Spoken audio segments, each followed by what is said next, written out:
Hey guys, welcome to my video, welcome to my channel. This is Sarda Santosh. So morning 8:30 AM దాన్ని ఏమంటారు ఏఎంబిలో Dhurandhar movie చూడడం జరిగింది ఈరోజు. And దాని review share చేసుకుందామని. దానికంటే ముందు ఇలాంటి కాంటెంట్ ఇస్తున్నాను మీకు, మంచి కాంటెంట్ ఇస్తూనే ఉంటాను. కొంచెం రీచ్ ఇవ్వండి, సబ్స్క్రైబర్స్ ఇవ్వండి, ఎంగేజ్మెంట్ పెంచండి, లైక్స్ ఇవ్వండి, కామెంట్స్ ఇవ్వండి. సో అది చాలు, నేను అలా మంచి కాంటెంట్ ఇస్తూనే ఉంటాను. సో నా coming to the story line, the story is very interesting and this is based on incredible true events అంట. ఏంటంటే ప్రపంచంలోనే జరిగే టెర్రరిస్ట్ అటాక్ల వెనకాతల అండ్ ఇండియా మీద పదే పదే జరుగుతున్న టెర్రరిస్ట్ అటాక్ల వెనకాతల, లైక్ ఇది 1999, 2000లో జరిగే ప్లాట్ అనమాట. సో ఆ అటాక్స్ వెనకాతల పాకిస్తాన్ ఐఎస్ఐతో పాటు Pakistan local mafia, Pakistan criminal gangs, Pakistan local goons, ఇలా పెద్ద నెట్వర్కే ఉందని తెలుసుకుంటుంది మన రా. సో అప్పటి ఇంటెలిజెన్స్ చీఫ్ అయిన అజిత్ దోబ్రే క్యారెక్టర్ ఉంది కదా, ఇప్పుడు ఉన్నారు కదా, the iron man of India, I think so, correct me if I'm wrong. So ఆయన క్యారెక్టర్ని పోలి ఉంటుంది ఆర్ మాధవన్ గారి క్యారెక్టర్. ఆయన ఒక ఇనిషియేటివ్ తీసుకుంటారు. ఏంటి, ఈ పాకిస్తాన్ లోకల్ మాఫియాని ఇన్ఫిల్ట్రేట్ చేసి అక్కడి నుంచి లోపలికి వెళ్ళి ఆ నెట్వర్క్ని కట్ చేస్తూ కరాచీని మన గుప్పెట్లో, ఇండియన్ గుప్పెట్లోకి తెచ్చుకోవాలనుకొని ఒక ప్లాన్ వేస్తారు.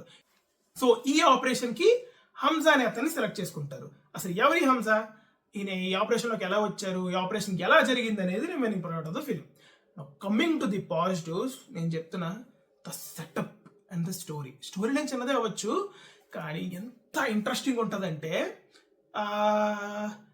ఇప్పుడు పాకిస్తాన్ ఐఎస్ఐ ఇవన్నీ వేరు, బట్ ఇక్కడ ఏంటి, లోపల మనుషులు ఎలా ఉంటారు, గ్యాంగ్స్ ఎలా ఉంటాయి, అవి ఎలా వాటి నెట్వర్క్ ఏంటి, అవి ఎంత ఇంపాక్ట్ చూపిస్తాయి, అక్కడ వాళ్ళ డీల్స్ ఎలా ఉంటుంది. అండ్ ఇక్కడ డ్రామా కొన్ని చోట్ల భలే ఉంటుంది.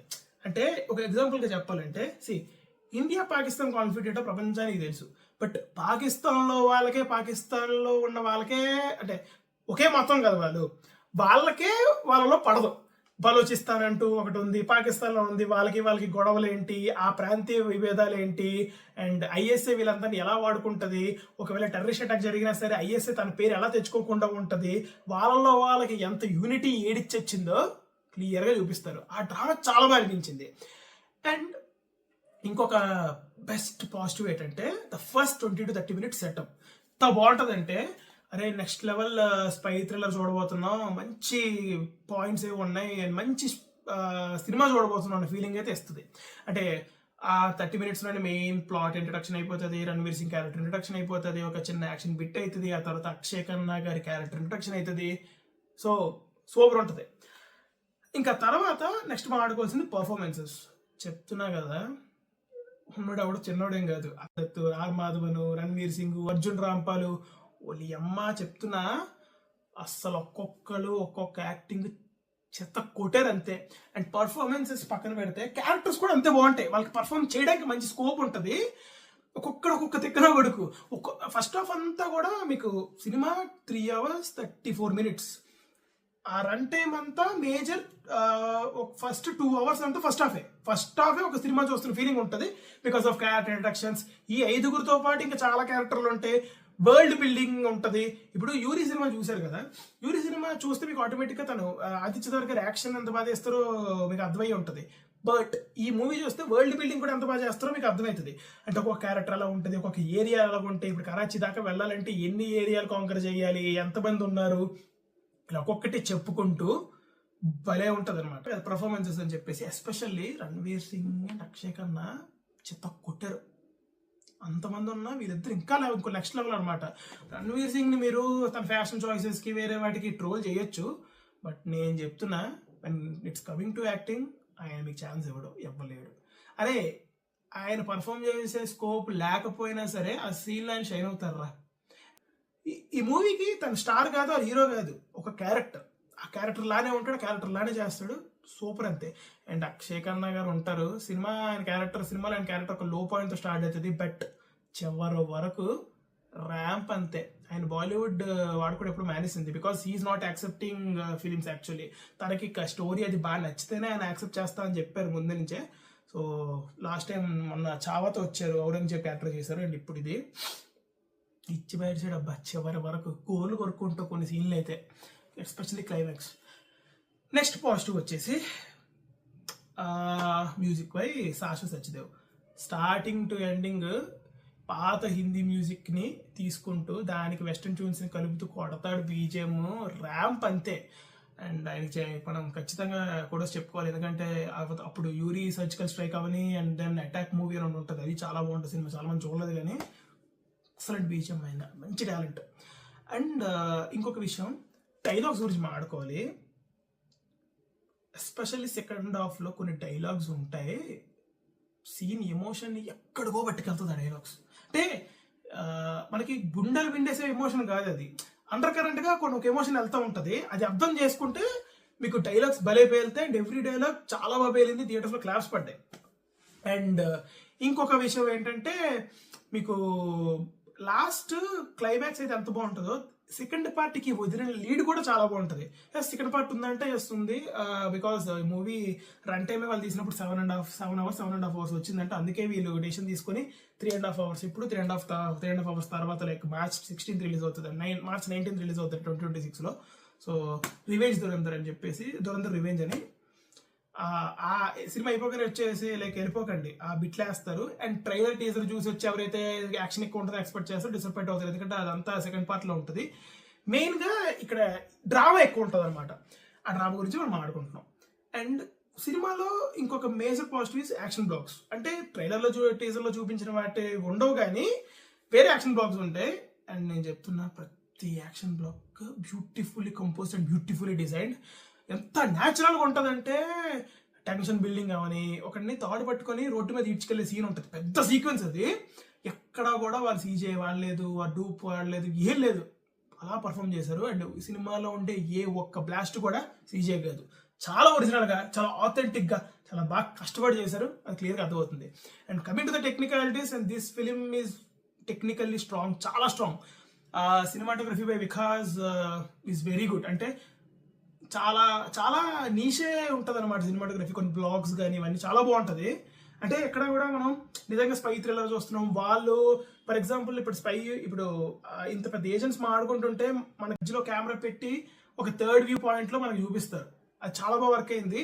అండ్ ఇంకొక special mention to art department, ఎందుకంటే సినిమా నిజంగా పాకిస్తాన్ సొందుల్లో గొంతులో జరుగుతున్నట్టు ఉంటుంది, అంత ప్రతిదీ సెట్ పీసే అండ్ ప్రతిదీ చాలా బాగా చేసుకున్నారు, ఎక్సలెంట్ అసలు.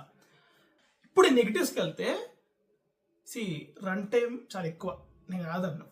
అంటే ఇప్పుడు రన్ టైం ఉన్న మూవీస్ మనకి చాలా ఎంగేజ్ చేసే, యానిమల్ లేదా ఇంకోటి లేదా చాలా ఉన్నాయి. యానిమల్ ఉంది, కభీ ఖుషీ కభీ గమ్ ఉంది, 3 hours ఉన్న అర్జున్ రెడ్డి ఉంది, 3 hours ఉన్న రంగస్థలం ఉంది. కాకపోతే డ్రామా అనేది కొంచెం ఇన్కన్సిస్టెన్సీగా ఉంటుంది. ఇప్పుడు సినిమాలో ఫస్ట్ హాఫ్లో ఒక లవ్ స్టోరీ ఉంటుంది, సెకండ్ హాఫ్లో కూడా లవ్ స్టోరీ ఉంటుంది. మూవీ వెళ్తున్నప్పుడు అరే ఇప్పుడు ఈ లవ్ స్టోరీ మనకు అవసరమా అన్న ఫీలింగ్ వస్తుంది. బట్ అండ్ అలా వాటితో పాటు చాలా డీటెయిల్స్ ఉంటాయి అనమాట, చాలా డీటెయిల్డ్ వేలో పట్టుకెళ్తారు. ఒక సీన్కి స్ట్రెచ్ చేస్తూ, అంటే స్ట్రెచ్ చేసిన ఫీలింగ్ వస్తుంది. అండ్ ఆ డీటెయిలింగ్ చాలా అవసరం అని డైరెక్టర్ ఫీల్ అయ్యారు. అంటే ఎక్కడ కూడా దీన్ని మనం ఒక పెద్ద స్పాన్ ఉన్న సినిమాలా చెప్దాం అని అనుకోలే, చాలా ఆర్గానిక్ వేలో ఒక స్పై థ్రిల్లర్ చూపిద్దాం అన్న ఫీలింగ్లో చేద్దాం అన్న ప్రయత్నం ఇది. ఆ ప్రయత్నంలోనే వాళ్ళు చాలా నీట్గా డీటెయిల్గా చెప్పుకుంటూ వెళ్ళారు. అయితే సెకండ్ హాఫ్కి వచ్చేసరికి అరే ఆ సీన్ అప్పుడు అనవసరం అనుకున్నాం, బట్ ఓహో ఎందుకు పెట్టాడా, వీడి ఎమోషన్ ఇదా, వీడి బాధ ఇదా, ఓహో దీని తర్వాత ఇలా జరుగుతుందా, ఇదా స్టోరీ అని మనం రియలైజ్ అవడం అయితే పక్క. కాకపోతే అప్పటికే స్ట్రెచ్ చేసేస్తున్నాడు, డ్రామా కొంచెం ఇంకా ఎంగేజింగ్ చేసుంటే బాగుండు, రైటింగ్ ఇంకొంచెం బాగుంటే బాగుండు, ఆవిడ కాన్వర్సేషన్స్ బాగున్నా ఇంకా టైట్గా ఉప్ చేసుంటే బాగుండు అని అనిపించేది. అది మేజర్ ప్లస్. అండ్ ఇంకో విషయం, సినిమా A+ అంటే ఏదో వల్గర్ సీన్స్ ఉంటాను కాదు, చాలా వైలెన్స్ ఉంటుంది. చెప్తున్నాం కదా, ఇలా కళ్ళు ఇలా ఇలా ఇలా ఫీలింగ్ వస్తుంది మనకి చూస్తున్నంత సేపు, ఏం చేస్తున్నాడు అని చెప్పి అనిపిస్తుంది. So basically it's a setup for first half and pay of for the second half. అది మీకు కొంచెం ఫస్ట్ హాఫ్ ఓపిక పెట్టగలిగితే పర్ఫార్మెన్సెస్కి, స్టోరీకి, బీజిఎంకి, మెయిన్ వాళ్ళు చెప్పాలనుకున్న మంచి పాయింట్కి వర్తే సినిమా.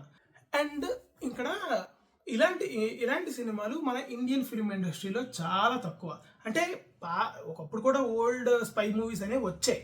అయితే బేసికల్గా ఎస్పియోనాజ్ ఫిల్మ్స్ అని అంటారు వీటిని. Like this kind of espionage film is very much rare to Indian film industry. అంటే చాలా మంది ట్రై చేశారు అక్కడ, అంటే బిట్స్ అండ్ పీసెస్గా ట్రై చేశారు తప్ప ఫుల్ ఆన్ సినిమా అంతా దీని మీదే వెళ్దాం అని ఎక్కడ ట్రై చేయలేదు. అక్కడ ఆదిత్య ధారగాన్ని మనం మెచ్చుకోవాలి. అంటే ఇందాక చెప్పినట్టు యాక్షన్ వరకే కాదు, నేను వరల్డ్ బిల్డింగ్ అండ్ డ్రామాలు కూడా బాగా తీయగలని ప్రూవ్ చేసుకున్నారు, హుక్ చేశారు. సో లైక్ ఇప్పుడు హాలీవుడ్లో చాలా ఎక్కువ ఇలాంటి movies, espionage films like James Bond అవనివ్వండి, నైవ్స్ అవుట్ అవనివ్వండి, అలాంటి టైప్ ఆఫ్ టచ్ని మన Indian James Bond kind of film అనమాట ఇది. సో అది సంగతి. అండ్ మీరు బాగుంది బాగాలేదు అని ఒక ముక్కలో చెప్పరా ఇంత కాదు అని అంటే, నాకైతే డీసెంట్ ఎనఫ్ అనిపించింది. ఎక్కడ నాకు బోర్ కొట్టలేదు. కొంచెం హైస్ ఉంటే బాగుండేది అండ్ డ్రామా కొంచెం ఎంగేజింగ్ చేసి ఉంటే బాగుండేది అనిపించింది. ఎక్కడ ల్యాగ్ కూడా ఫీలింగ్, అది స్ట్రెచ్ చేస్తారన్న ఫీలింగ్, అది నాకు అనిపించిన ఓవరాల్ పాయింట్. అండ్ మేము సెకండ్ పార్ట్ చూస్తావా అంటే ఎస్, ఖచ్చితంగా నేను చూస్తాను. ఎందుకంటే ఒక్కసారి మీరు చూస్తే మీకు ఖచ్చితంగా అర్థమవుతుంది ఎంత మంచి పాయింట్ ఎండ్ చేశారో. అండ్ సినిమా అయిపోయింది అనుకుని వెంటనే వచ్చేకండి డైరెక్టెడ్ బై ఆదిత్య ధారన్ పట్టదారు, because second part trailer and bits and pieces వేస్తారు, చాలా బాగుంది.